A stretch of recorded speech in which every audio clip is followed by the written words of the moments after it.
this is One for the Record. I'm Diana, and today is May 8th, 2013, and here are your news updates for today. Alrighty then. Let's go into the watchers watching the world. I just got off work, and again, I'm not reporting from my place. Alright, let's see. Moderate solar flare. Magnitude 1.4 erupted, reaching 1739. I don't see anything else new. Nothing's been new on the watchers. Alright, moving on. The Extinction Protocol 2012 and beyond. Unprecedented U.S. readiness crisis. Air Force strips 17 officers of authority to launch nuclear weapons. Gerald Celente, Middle East out of control. World waiting for a flashpoint to World War III. Rising threat of pandemic flu. Infections rising among pigs in southern China, says study. Alrighty then. Moving on. The E&E News, Energy News. U.S. Canada. Outrage. Congressman demands action at leaking U.S. nuclear plant. NRC needs to get serious on Palisades. Also, experts, easily the worst single week for U.S. nuclear power industry since Fukushima. 4 major setbacks in 3 days, 6 reactors on chopping block. Also, unusual foam-like bubbles converging parts of giant Louisiana sinkhole. Also, video, huge methane bubble site found near giant Louisiana sinkhole within 100 feet of Bayou Corner home. You know, I'm going to try to get that footage for you. Also, fire burning next to buried nuclear waste near St. Louis. Officials, measurements of radioactivity have not reached levels of concern. Alrighty then. Moving on, Fukushima, Japan. Hospital official in Fukushima, extremely scary data stroke rate spiking in people ages 35 to 64, 3.4 times higher than before. Remember, it's a cumulative. Also, Asahi. TEPCO to dump groundwater from Fukushima nuclear plant into Pacific Ocean, trying to avoid a total collapse of system for handling radioactive water. Also, yesterday, radiation level to spike at Fukushima plant blamed on recent radioactive leaks. It hasn't stopped, folks, just so you know. Alrighty then, let's check out the breaking news real quick. I'm attaching, I guess there's going to be a march on Monsanto, about Monsanto worldwide on the, I believe it's the 25th.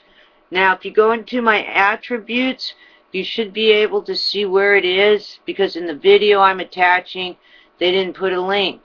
So maybe you can go into the attributes or Google when it's going to be, or where it's going to be if it's near you. Alright, but I am going to attach it to my videos. Okay, let's go into the breaking news. Alright. Panama seeks to cut power use during drought. That's coming out of AP 2 minutes ago. Also, 8 people killed in Bangladesh. Factory fire, police say. This coming out of Reuters 54 minutes ago.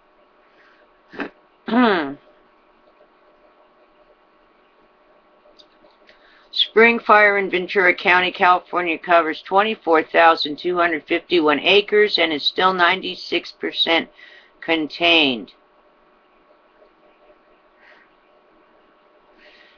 Panther fire in Tehama County, California burns at 6,964 acres and is 95% contained. That's coming out of Cal Fire with about an hour ago.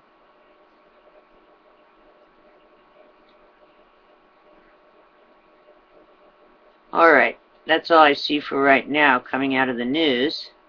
So, Hope you enjoyed all the UFO footage I connected. All right, it is Hump Day Wednesday. It is 3 days down, 2 to go before the weekend. Take care. Be prepared for anything. I got your backs. I'll see you on the flip side tomorrow. Be safe.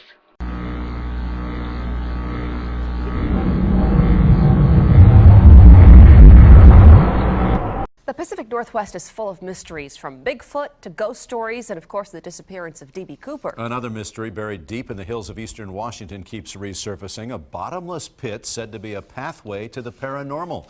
Como 4's Denise Whitaker heads east in search of the hole.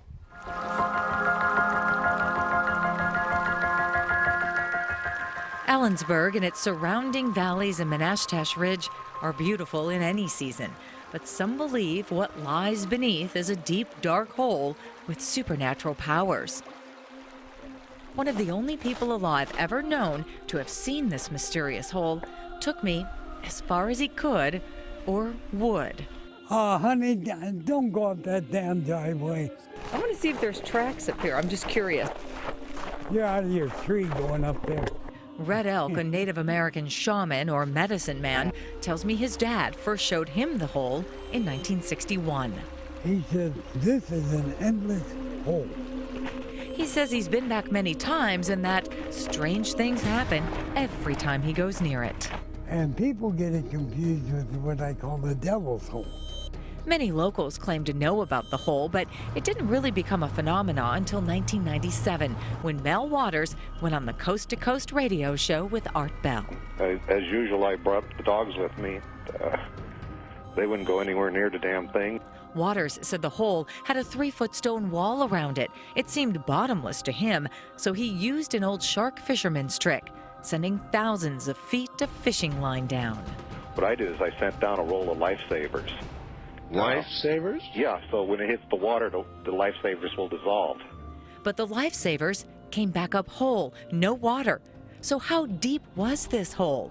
Waters said he believed it descended miles into the earth, and he says he's heard strange stories about its powers. The one guy claims that he threw his departed canine down into the hole.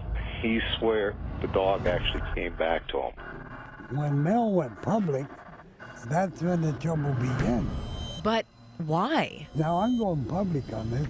Red Elk claims the government has a secret base there. It's an underground base, a very small underground base. That's how Red Elk explains white boxes covering the area on some satellite images. Is the government covering something up? Red Elk says he's also witnessed alien activity at the hole. A huge spacecraft, one, will appear and hover over the hole. That, he says, happens during summer solstice. They unload and then they load, and then they take off. God help the things that they load. Alien spacecraft? Dogs that come back to life? I went to the Northwest Museum of Legends and Lore seeking some answers. Well, I believe there is a hole.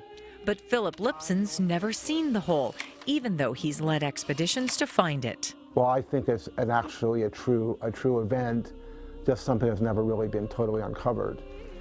And to this day, no one's been able to find it since that famous radio conversation. It was mildly sensational, and then it just mushroomed, completely out of control. Ellensburg Public Library historian Milton Waggy says the phone rang off the hook with all kinds of stories about the hole, some explainable, some not. He's still trying to solve the mystery of what happened to the library's file on Mel's hole. Well, it just disappeared, which lends itself to the mysteriousness of Mel's hole. You know, did Mel take it? Did it just sort of rise out of the locked file cabinet? You never know. You know, there might be a hole out there. Question is, can any of us find it? Denise Whitaker, Como 4 News.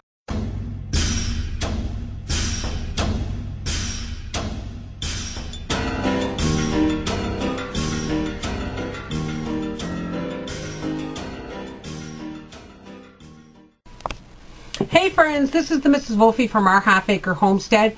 Well, we are really close to maybe doing something about Monsanto, okay?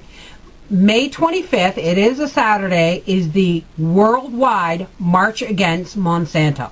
Okay? Now, in the Show More Info box below this video, I'm going to give you a link that you can go to, and it will show you the nearest march in your area. And this is worldwide. Ours is going to be on Parliament Hill in Ottawa. So, I'm going to read you the official statement. Then I'm going to give you the March Against Monsanto website, and hopefully, if enough of us do this, we can make a difference. I'm praying we can make a difference. Here's the official statement from March Against Monsanto on Facebook. On May 25th, that's a Saturday, activists around the world will unite to march against Monsanto. Why do we march? Research studies have shown that Monsanto's genetically modified foods can lead to serious health conditions such as the development of cancer tumors, infertility, and birth defects. In the United States, the FDA, the agency tasked with ensuring food safety for the population, is steered by ex-Monsanto executives. And we feel that that's a questionable conflict of interest, and explains the lack of government-led research on the long-term effects of GMO products. Recently, the U.S. Congress and President collectively passed the nicknamed Monsanto Protection Act that, among other things, bans courts from halting the sale of Monsanto genetically modified seeds. For too long, Monsanto has been the benefactor of corporate subsidies and political favoritism. Organic and small farmers suffer losses while Monsanto continues to forge its monopoly over the world's food supply. Monsanto's GMO seeds are harmful to the environment. For example, scientists have indicated that they have caused colony collapse among the world's bee population. What are solutions we advocate? Labeling of GMOs so that the consumers can make informed decisions. Repealing relevant provisions of the U.S. Monsanto Protection Act. Calling for further scientific research on the health effects of GMOs. Holding Monsanto supporting politicians accountable through direct communication, grassroots journalism, social media, etc. Continuing to inform the public about Monsanto's secrets. We will not stand for cronyism. We will not stand for poison. Your written law, California law, United States federal law, NRC to enforce. By law, have to have somewhere to put the cement fuel rods. They promised us they would have the cement fuel rods taken care of by 1976, then by 1982, then by 1985, then 1991. It's 2013, you still store them on site.